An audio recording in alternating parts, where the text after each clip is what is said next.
Ako si Tapang Jenica. As of 9/26/2025, 3 taon at 10 buwan na ako rito. Ang pinakamataas kong late ay noong September, under time, NA, at unauthorized absent, NA po. Ang highest sales ko ay noong August 2025 with transaction count of 74. Last month bulk order ko ay 4 with total amount of 83,650. Bumaba ang AVR ko last month ng isa. Ang mga AVR ko ay mostly about lack of duty. Upang maiwasan ito, gawin ng maaga mga report ko. Sa IR naman po wala.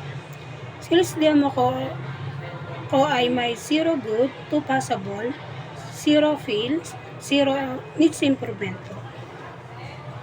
Sa workshop ko ay may excellent na 0, good 2, satisfactory 1, needs improvement po 1, at full po wala po. Quiz ko ay 5, good ako sa kids inventory, passable ako sa pen and notebook, full ako ay wala po. Sa coworker review ko ay may average na 2.74, good 10, passable 0, or 0 po.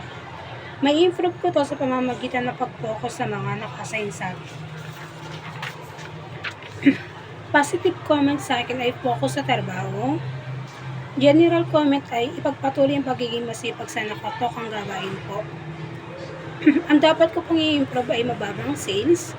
Na-challenge ako sa mga nabanggit tungkol sa akin.